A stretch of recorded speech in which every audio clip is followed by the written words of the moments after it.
Shalom Bapak Ibu dan Saudara yang dikasihi Tuhan Yesus. Selamat berjumpa pada renungan hari ini.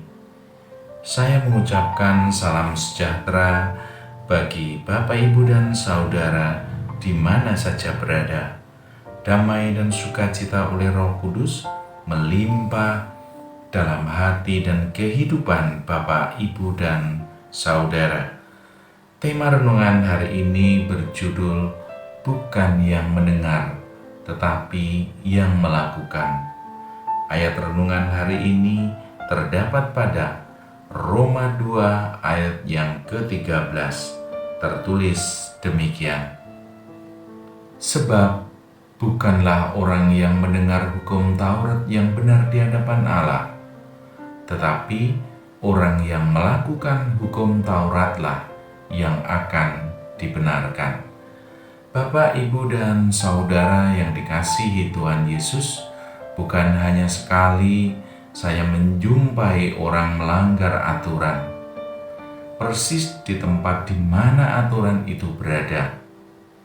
Saya menjumpai orang yang merokok di bawah tulisan "Dilarang merokok", sampah yang menggunung di sebelah tulisan "Dilarang buang sampah di sini", atau kendaraan yang justru berputar balik persis di titik di mana ada rambu larangan berputar balik.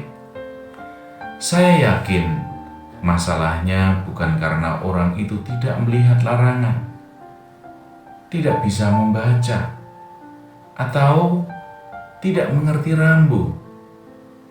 Masalahnya ada pada kesadaran diri setiap orang.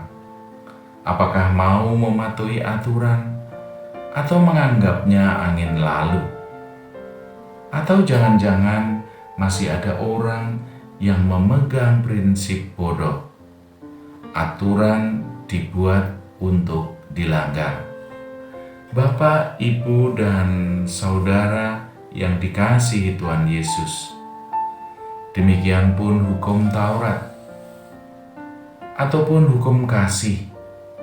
Yang namanya hukum dan aturan dibuat bukan hanya untuk dilihat, dibaca, dan didengar, tetapi untuk dilakukan. Rasul Paulus mengecam orang-orang yang senang menghakimi dan menyalah-nyalahkan sesamanya. Karena dengan menghakimi sesamanya, mereka justru telah menghakimi dirinya sendiri. Sebab tidak ada orang yang benar-benar bebas dari kesalahan, yang kemudian berhak menghakimi sesamanya. Tidak boleh ada orang yang merasa dirinya benar, hanya karena dia memahami hukum. Setiap orang barulah dibenarkan jika dia melakukan yang dikehendaki oleh hukum dan aturan itu. Sebagai pengikut Kristus, kita tidak lagi diatur oleh hukum Taurat. Kita hidup menurut hukum kasih.